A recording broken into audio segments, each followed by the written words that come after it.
What is up, Ask Us Why fam? Hey, thank you so much for being part of the Vessels podcast. Thank you guys for tuning in. In this episode, we reached out to a friend. His name is Austin Rockwell. Pretty dope dude. But he is actually the founder of an organization, now a nonprofit, known as Kamp Love. And it's got a really cool story. So if you guys want to hear a really cool story about a really cool organization that's doing a really cool thing for the kingdom, then y'all are going to want to tune in for this episode. Check it out.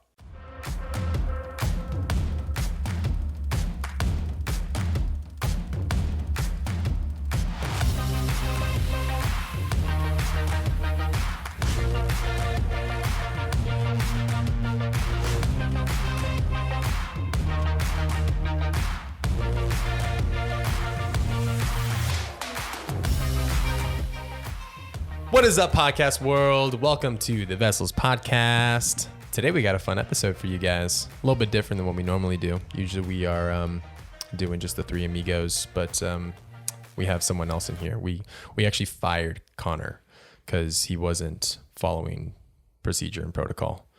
Caught him making out with himself. He showed up 5 minutes late. He did show up 5 minutes late because he was making out with himself in the car. And I said, that's just not acceptable. No, we had class because he's a little good student. He's getting his gold stars today. We have the one and only Austin Rockwell in the room with us right now. What's up, guys? What's poppin'? What's poppin'? Oh man, hey, how you doing, Austin? Well, thanks for having me. I'm excited to be here. What you guys have been doing for the last year? Last year or so. Yeah, year and a half. We technically have been a company for like a year and a half, but we didn't really do a ton of what we're doing now until about a year ago. Yeah, kind of like switch things up. But yeah, dude, tell people about who you are. I don't know if our audience knows who A-Rock is, so spill the beans. What's up? Well, hello, Vessels Podcast. My name's Austin Rockwell. I'm from Madison, Wisconsin. I have 9 siblings. I'm a senior in Lopeland, Grand Canyon University here in the great Phoenix, Arizona. Lopes up, baby. Lopes up, studying biblical studies and communications. Would love to do full-time ministry and working with a new nonprofit that we started this year called Kamp Love. So, Kamp Love. Tell us about Kamp Love, because that's going to be a huge topic for today. Yes. What's that about? I've been seeing that stuff everywhere. I see videos getting posted up. I see people wearing these like really dope hoodies. Like it blew up out of nowhere, and I was like, is this like one of those like hype movements again for something that's just going to fade out, or is this something legit? But it seems legit. Tell us about it. Totally. So Kamp Love, yeah, absolutely. Kamp Love's mission statement is to transform students' lives for the gospel through camping, connection, community, and Christ. And so Kamp Love started as a friend group camping trip my freshman year, where a bunch of me and my friends were not doing anything on a long weekend, and we were like, all right, let's go camping. And it was a kind of a mixture of a few different friend groups. And so somewhere along the way, someone was like, this is Kamp Lope. And because Lope is the mascot for GCU, and we're a bunch of freshmen. And so when you're a freshman, everything's like branded Lopes. We're like, Lopes up all the time. Yeah. So, yeah, we all went camping, and somewhere along the line, I was like, this is Kamp Lope. And we made up fun, weird counselor names for each other, and, had traditions like 30, I do remember that a little bit, yeah. Right, like 30-second sermons where someone was like, you have to relate the gospel like peanut butter and jelly. Like peanut butter and jelly, 30-second sermon, go. And someone gets up there and you're like, Jesus is the peanut jelly? butter. Okay, in the church. Yeah, and the church is the jelly, and they go together. I don't know.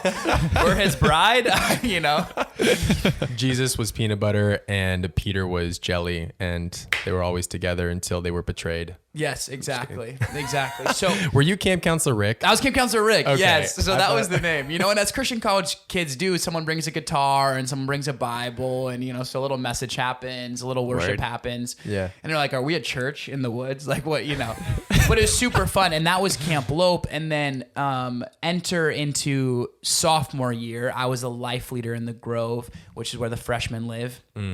Shout out Juniper and all my Juniper boys. But I was like, let's do Kamp Lope again. And everyone was down. And then I started inviting freshmen and telling freshmen all about Kamp Lope. And the whole friend group from the first camp trip Kamp Love trip was like, you can't invite freshmen. Like, this is our trip. I'm like, this is the easiest discipleship in the world. Like, if you tell a freshman to come on a camping trip with you and you're an upperclassman, they basically probably think it's mandatory. You know what I mean? Yeah. They don't There's know an any- obligation. They don't know any different. So I'm like, I'm inviting them, you know? And everyone was so pissed. We have like 30 freshmen in the woods with us. And they're like, this was our trip. But I won't forget. I'll never forget this. Two of the girls who are really upset, they came up to me like halfway through the first night of the camping trip and were like, we just want to say we're sorry. The freshmen are so cool. I'm like, I know. They're awesome. So that was Kamp Love part 2. And then it was kind of like, oh, I guess this is like a little tradition thing. And Yeah. you know, second semester, January, February, it's too cold to go camping in northern Arizona, which is where we would do Kamp Love. And so, you know, ideas started going around. What if we all got an Airbnb? And, you know, I'd never been in an Airbnb, never rented an Airbnb. I'm just That like sounds so chaotic. a 19-year-old in I college. forgot this actually happened. Dude. Oh, man. I forgot about this story. I don't know if I've heard about this. So then I'm like, what? So then I'm like, all right, well, let's get an Airbnb. I'm like, who wants to go to Kamp Love Airbnb edition? So we rent out this 15-person Airbnb. But here's the thing about the Airbnb site is it has around its max number, it has plus. Yeah. So it says 15 plus. Which is key. And That's I'm a key symbol. Right. And I'm like, well, if it's a plus, that probably means you can fit how many ever people in there, right? Because if it, you know, all the things you do to justify The imagination goes wild. Exactly. Yeah. So we fit 50 people in this 15-person Airbnb. Oh, no. And, you know, it was like the fire festival before the fire festival. But kids knew what they were getting themselves into. So I think it was like $40 for 2 nights for food, for firewood, for the whole thing. And on the Airbnb site, it looked like this Airbnb in northern Arizona was in the middle of the woods by itself. Right. Well, always Google Map it. Yep. We get there and it's like in this neighborhood. Like, oh my God. Everyone parked a mile down the street. Literally. No one can see. Literally. So yeah, lots of cars being parked, lots of pizza and hot dogs being eaten, and a lot of noise, which is interesting in a neighborhood in northern Arizona. So then I wake up to a Usually phone call. everyone leaves to go to where there's no noise there. That's the whole reason why they get a cabin. So Yes. like I escape it. Exactly. But yeah. So long story short, ended up it was inevitable, getting kicked out of the Airbnb a night early. So I always say, like, you get Was there any repercussions for your account with Airbnb? Oh When yeah, like, dude, I can. I am forever banned from Airbnb. Well, yeah, I mean, that's a story for another time, but Ooh. I love Airbnb. Airbnb, if you're listening to this, I love you guys. But no, so I always say you get a few big mess ups in leadership, like early leadership, before you're just like, you probably shouldn't do things like this. That was strike one, you know? Oh yeah. So that's the end of my sophomore year. And at the end of my sophomore year, I get really close with this guy named Jared Lovecamp. And so we're just kind of like Dumb and Dumber. We're doing all these, like, I'd went through a hard breakup and was just like, I was in a musical going through the motion. And it's so interesting when you're going through hard times because God oftentimes will just put like the most amazing people and opportunities in your life in the midst of like such a hard time. Yeah. And so enter Jared Lovecamp into my life and Dawson Argo and Britta Swanson and McKenna Scott and just amazing people. So me and Jared just start hanging out a ton. Anyway, enter the summer. I'm in Columbus, Ohio for work. He's from Louisville, Kentucky. So it's like a 2-hour drive. So we're hanging out, FaceTiming, calling, becoming really good buddies. And then in the beginning of my junior year and his sophomore year, he's like, I want to help plan Kamp Love because he'd heard about it, seen pictures and posts and things like that. I'm like, dude, you can't help plan Kamp Love. Like, you've never been. He's like, no, it'll be good. So I'm like, okay. So we were meeting in the coffee shop on campus, GCBC, one day after the first gathering of 2019, and we're planning it. And he was just kind of like, what if we made an Instagram? I'm like, yeah, I don't see why not. And he's like, what if we made a graphic? And so he just threw together the most crappy Canva graphic with just some basic details, and then we got a bunch of scones and donuts from GCBC, went out to the grow fields and we're like, you can have this if you let us airdrop this graphic to you, but you have to follow the page and send it to 10 of your friends. And kid, if you're telling freshmen what to do their first week of college, again, they think it's mandatory. Right. So we're showing up there with t-shirts next week. yeah, exactly. Just like, what's up? Literally. Oh gosh. And so by the time, the night was over. We had like 200 Instagram followers. That graphic had probably been shared over 1,000 times. We're like, all right, sweet. So then we go up to the woods. We film a video saying we're going to have an info meeting the next Thursday on the bottom of the student union. And so we post that, we get it out, people are reposting, people are getting excited, and Thursday night comes and 350 kids show up in the bottom of the student union. And me and Jared are just looking at each other like, oh my gosh, like what have we done? Oops. So then somewhere along the line, I was like, all right, this is the camping trip. This is what it's about. This is why we're doing it. It's $10 to my Venmo. We'll buy food and firewood. Ding, ding, ding, ding. Let's go, you know? And then by the end of, like within 30 minutes, I had $3,500 in my Venmo, you know? We just had these three computers on these tables and kids just lined up like all the way through the middle part of that student union. That's crazy. We're like, this is $10 for a camping trip like that. Anyone would sign up. That's so sick. It's bro, firewood, food's taken care of. You just find a car and a tent and show up, you know? Yeah. So that was an awesome, smashing success, only by the Lord's grace. And Kamp Love was now an official Instagram page. Everyone was talking about it. Can't wait for next semester, all of those things. So we decided to run it one second semester and had about 200 students at that one, camped down near Tucson. And Christian, you were at that one. Good experience, bad experience? I enjoyed Thoughts? it. Mine was a roller coaster of driving. I drove like 12 hours that weekend. I think that was like back and right forth. around the time that you really started like hanging out with a lot more people at GCU, right? Was that Yeah. around that time frame? That was I like- remember you had just started getting into like GCU and stuff, and I remember you went to that, and then we were all over, and you met a ton of people, and then it was just from there. Like I basically hadn't really made any connections at GCU, despite my best efforts, like going to events and stuff. And then Kamp Love was like climax. Boom. There we go. Enter friendship zones. There we go. Wait. Anyways, Camping, connection, community, Christ. Yeah. So, yeah, that was Kamp Love part 2 of. So that was right before quarantine hit. So February of 2020, and it was awesome. I mean, kids met. I remember there was a senior who had just gone through a really bad breakup, didn't really have great community, and he met all of his best friends, and now he's in grad school, so he's still in the Valley, and he's hanging out with a bunch of those kids he met at Kamp Love. You know, people meet their future. I'm in a wedding this summer of someone who met his future spouse at Kamp Love. Nice. And so it's so interesting when you just get a bunch of people together, you invite them to a common space and say, get out of your comfort zone. We're going to seek the Lord, preach the gospel, worship, and have a blast. And so... yeah, so that was Kamp Love part 2. And then the summer happened, quarantine, COVID, the whole thing. Everyone knows that story. And we get back to campus, and it was kind of like, are we going to do Kamp Love? Are we not? yeah. And this is the part of the story that gets really, I think, hard to feel, hard to tell, because it is a part of what God's been doing. And it's a sensitive topic. It's a hard topic, but scripture that's constantly being reminded as the foundation for what I'm about to say is that what the enemy intends for evil, God uses for good. And also the classic Romans 8:28, that in all things meaning really, really good, really, really bad, God works for the good of those who love him, who've been called according to his purpose. And so we're like, do we do Kamp Love? Do we not do Kamp Love?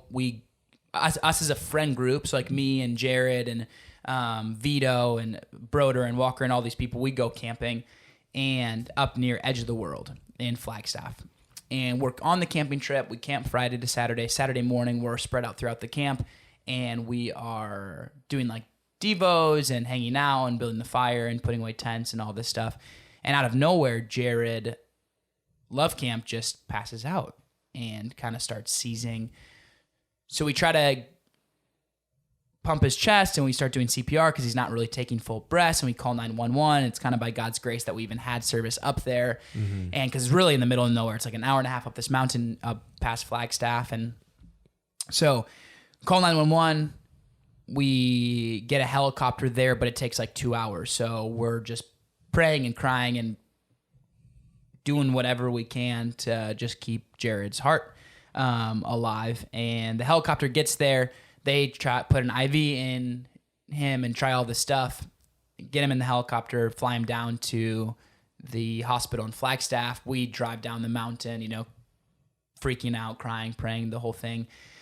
And then we were in Flagstaff for a couple days, came back to Phoenix for a prayer night for Jared. And that night we were asked to stay in Phoenix. Next morning, we're told that Jared had went home to be home with the Lord. And as I was sitting in the Magnuson's living room, and I got that FaceTime call with everyone who had been on the camping trip, of course, life didn't feel real, and I broke down and this whole thing. But something that I said to his parents to break the silence after the news through all the tears was, Mr. and Mrs. Lovecamp, I promise that Jared's death will be about his life, and Jared's life was about Jesus.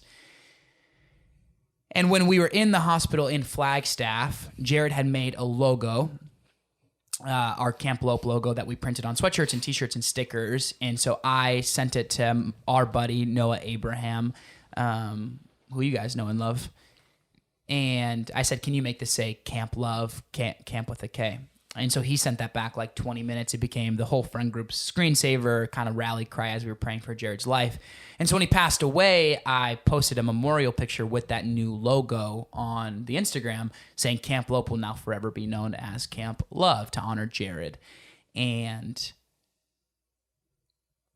personally, I never had an intention to do anything with Kamp Love, because how could I put on a camping trip that was for the Lord in the same setting, way, in the name of my best friend who'd passed away, all of these things. Like, I never doing camp ministry again. Yeah. I'm never going camping again. Like, I mean, even just the PTSD of like being around a campfire, and like the last time I was around a campfire was like pumping Jared's chest and all the things that you're just like, what is life going to be like post this experience? I kind of talk about it in the way of like the new Austin. The old Austin was gone the moment that happened on the mountain. So who is new Austin? How does new Austin pursue the Lord? And what does new Austin believe about God and about community and about all of these things whatever. So I'm like, I'm never doing Kamp Love, camp ministry, whatever. We have some sophomore buddies, Broder and Walker. I was like, they'll probably just maybe do it in the future, a year after who knows? Well, fast forward December 6th, I'm at this worship night of a ministry here in the Valley called Backyard Church. And I'm just pissed. I didn't want to be there, but I went anyway. Mm-hmm. And I get there and it's like a worship night. I'm like, aren't you kidding me? It's like I have to sing, God, you're a God of miracles, like Waymaker, miracle. I'm like, if I have to sing that one more time, I'm going to probably leave the church, I'm like, this song sucks for anyone who's going through anything like hard. Yeah. Because you're praying and asking God for a miracle. Like, God, it'd be a miracle if you saved Jared's life and you put activity in his brain. But then Jared goes home to be with the Lord. And then you're like, so all of the things. I'm entered this worship night. I'm like, frick, at least give me like a speaker to numb out to or something, So I'm kind of have a bad attitude, closed heart the first couple minutes of the worship night. Well, then baptisms start happening. And I usually stand in the back corner of worship nights because I'm like 6'1", I have red hair, and I move around a lot. And so I don't want people You're a moving target. I'm a moving target. Yeah, I don't want people to be like, that guy sucks. He's being distracting, So I have to be conscious of like standing in the back, Yeah. Because I like to walk around and pace, and so I'm a mover. But for some reason, when baptism started, I just like could not get close enough to the bucket where people were getting dunked. I couldn't get close enough to the front, and people start praying for me, giving words over me. And can I say that on here? Is this a charismatic podcast? Can I say? Yeah, okay. Absolutely. Are the Baptists? Thanks to our Baptist sponsors. No. He was getting words over me, and I'm praying and all these things. And anyway, I felt like the Lord told me, dream big for Kamp Love. And I'm like, what? And when you think you hear God's voice, you want to be very careful, because you're like, did I eat something bad today? Did I have too much caffeine? Is this my own thoughts, or is it actually the Holy Spirit? Yeah. And so I was like, oh, interesting. I don't really know what that means. An hour later, the worship night's coming to an end. People are getting dunked still. And I feel like God told me again, dream big for Kamp Love.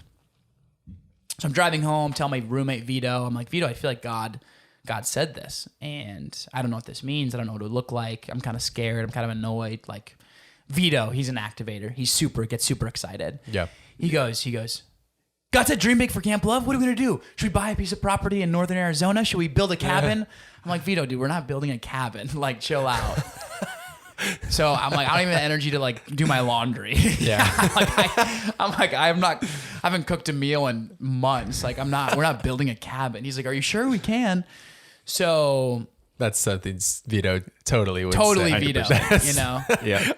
I expect nothing less. Yeah. So then I go home, kind of forget about it. Week and a half go by. I'm reading my Bible, praying one morning. I feel like God tells me, "Austin, dream big for Kamp Love." And at that point, you're like, okay. I feel like he said it 3 times over a week and a half time span. And I heard somewhere that if you ignore God's voice 3 times, you get struck down with a lightning bolt or something like that. Yeah, I think that's in Revelation. Right, Revelation somewhere. Or like you lose your anointing for ministry. Like, if you ignore me, you'll never preach again. You know?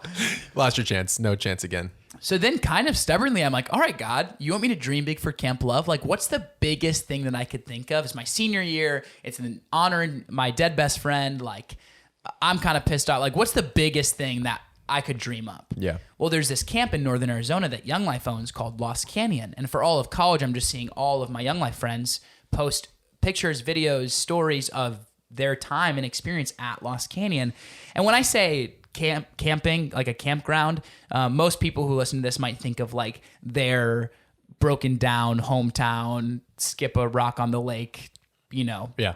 shiver in my cabin type experience. No, this is like resort style camping. Yeah. It really is. They have like 2 legit. auditorium spaces. They have a heated gym. There's like all of these, their cabins are just immaculate. This space is one of the most beautiful retreat spaces in the United States, I'm convinced.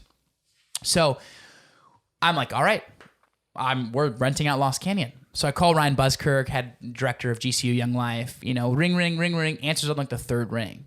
And Buskirk's like one of the busiest ministry guys in Phoenix. And so I'm like, what is your day off? So he answers, I pitch him the idea. I'm like, I don't even know if this would work. He's like, yeah, why not? I don't see why not. Like call Lost Canyon. I'm like, am I to call Lost Canyon? So I call Lost Canyon, guy named JP picks up the phone. Shout out Jordan Pogue. And he's been so just helpful throughout the whole process. I tell him the story of Kamp Love and Kamp Love. Yeah. That, halfway through the conversation, I had to ask him, I'm like, well, JP, I'm a GCU student, right? Like, I'm not staff. Yeah. And he's like, oh, okay. Yeah, no worries. I'm like, cool. I should probably go see the camp then, So I pack my car full of 4 freshmen, pack another car full of friends, and we go up and we tour the camp. And it's just immaculate. It's perfect. So we're like, all right, let's do it. How much does it cost? What does it look like to use the space? And especially in COVID seasons, you have to put kids in cohorts and social distancing and all this stuff. Yeah. So we drive back and we're praying and thinking. We're like, all right. So me and a few of the friends, we get around a table and we just draft up this text. We're like, because if we do this, we need leaders for students. So we draft up a text to like 90 of the most just stud, like loves God, well invested student leaders on campus. And we're like, we need to know by January 1st if you can do this. But the only thing is that Lost Canyon was like, we don't know if you can have the time that you want. So there's some time like for sure open late March, early April, but we're like, kids are gone by then, because how early GCU kids are leaving. So we were aiming for January 29th to the 31st. So we go and we visit, we plan, we send out 90 leader texts. We're just waiting and praying that we get that spot the 29th to the 31st of January. While I'm in Idaho for Christmas break with Sarah and Vito, and I get a call from JP. He's like, hey, Austin, super bummed, but Young Life booked the space. And I'm like, oh, like God, like I thought this was the spot. We're so excited. You said dream big. We're trusting you. All right, God, if we trusted you before, we can trust you now. Like maybe big means something else. So anyway, but I got off the phone and I told Vito and Sarah, I was like, I have this feeling that although he just said no, like we're still going to get that space. And they're like, what? Like, should we call some other camps? I'm like, yeah, we can call some other camps, but I just feel like God's going to give us that space. So then a few days after Christmas, lo and behold, get a text from JP. Hey, Austin, great news. Young Life heard about what you guys want to do. The spot's yours. I'm like, where's my faith? Like, where is my faith? So we start planning, and we get back and we drive back up to Williams, Arizona, and we shoot a promo video. We post on the Instagram. We have people share it. I start building on a schedule, and we were like, all right, better have an info meeting. So we meet at New City Church. We had like 450 students show up at this info meeting. We had no idea who was going to show up, kind of like that first info meeting back in 2019. 450 students show up at this info meeting. And the next day we drop signups drop or sell out in 3 minutes, and all the spots are filled up. Yeah. And kind of what we wanted to do was we didn't want to charge kids the entire cost of $125. So we charged them $50. And we're like, we're going to trust God for the rest. We're going to fundraise our butts off. We're going to ask the kids who can pay the full amount to do so, but we don't want cost to be the reason that the students don't go. So we do everything to fundraise. We throw a concert. We do a fundraising party where we write out a script and we just pound the phones. Kids' grandmas are sending in like $500, $1,000, $2,500. So we're trying to fundraise $17,500 in 3 weeks.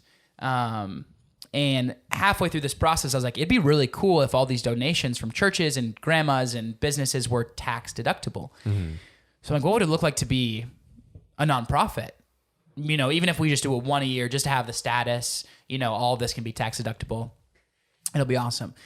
And so a week later, after I said that, through God opening doors, I'm in this Scottsdale lawyer's office, top floor, meeting with this lawyer guy from a church connection. And he's like, yeah, I'll incorporate you guys for free. And so before the day up, I'm like this board member on this nonprofit called Kamp Love. Wow. I'm like, what is going on? A week ago, I was like, it'd be cool if we were a nonprofit. Yeah. You know what I mean? I don't even know if I can spell nonprofit, much less run a nonprofit. So within a week on paper, I'm this CEO, president of a nonprofit on a board. And I'm like, I don't even know what this means, but all right, God. So then we do Kamp Love, build out the schedule, do messages and worship and lip sync competitions and talent shows and messages and all of these things. And it was awesome. 320 students filled out every single bed that Lost Canyon had. And, we had this waiting list of 400 students. We're like, well, let's do it again. So middle of March, we go to Kamp Love again, had about 150 students, lot more of a chill weekend. And God just did immeasurably more than we could ever ask for or imagine. And, when he said dream big, we didn't expect the nonprofit status. We didn't expect, and then after the second camp, we did another one with our freshman leadership team. We said, you guys should put on a camping trip as a kind of end of the year hurrah. And so they did, and they killed it, had about 150 students.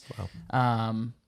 So it's so interesting to look back and when God said dream big for Kamp Love, you think, okay, just maybe one trip at Lost Canyon. Yeah. But God did immeasurably more. So that's the story of Kamp Love and Kamp Love to Kamp Love and what God's done and what he's doing. Yeah. So That's a sick story. So cool. So many, I think, moving parts into that. And I think that's just speaks volumes into when God calls you to something, if you're obedient, that he shows up, which is so awesome. What does it look like now going forward with Kamp Love? What's on the radar for the future? How much bigger is bigger now? You guys gonna build your own Lost Canyon? You guys gonna buy it out from them? What's next? I'll call up some people. Yeah, exactly, dude. Exactly.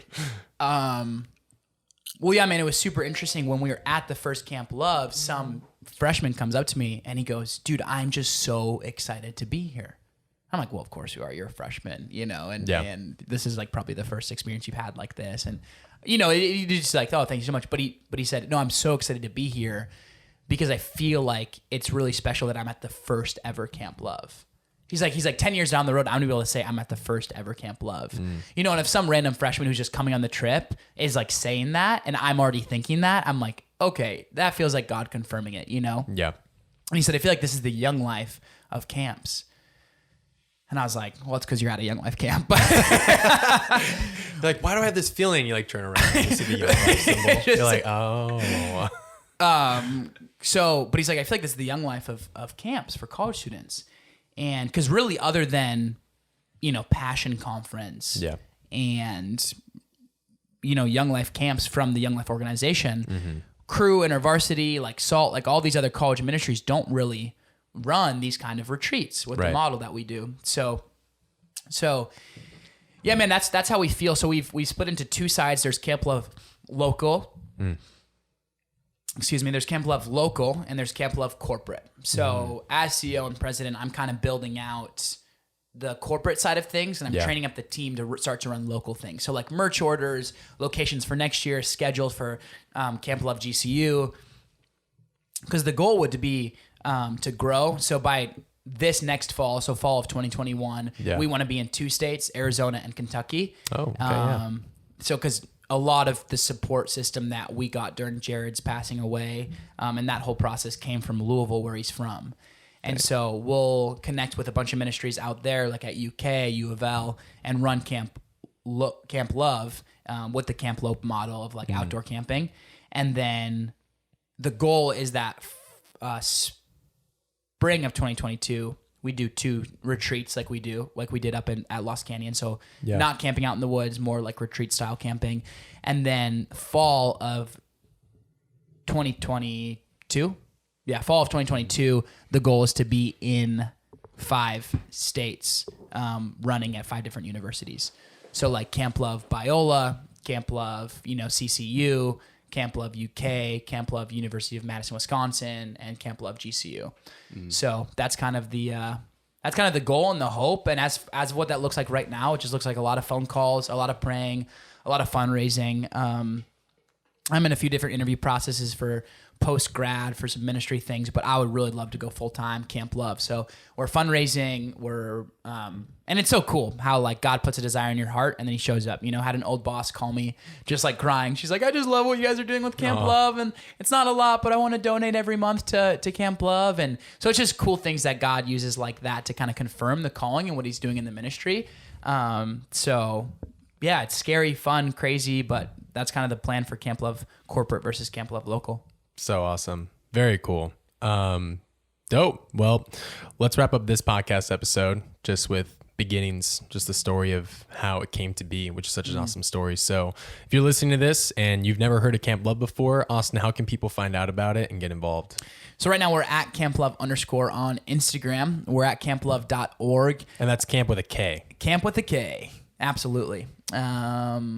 So Kamp with a K, Kamp Love _ on Instagram, kamplove.org. You can email me at austin@kamplove.org, or shoot me a text, 608-512-7121. Bob Goff vibes, giving out my phone number. But we're just building and throwing it out there so you guys can follow along with the journey. And if you're listening to this and you're from another state that's not Arizona and you want to bring Kamp Love to your university, to your church, to your state, we would love to partner with you guys because that's the goal in the next couple years. So boom. Love it. So Praise the dope. Lord. We're going to be praying for you guys in this ministry. This is just so awesome. Thank you so much. So cool to see it happen. Well, thanks for being on the podcast with us today, bro. Dude, thanks for letting me tell the story and hang out with you guys. Praise God. Heck yeah, man. Cool. Well, all right, guys. Well, thanks for tuning in with this episode. We'll catch you guys in the next one. You guys have a beautiful rest of your day. Peace and blessings. Peace out. Peace.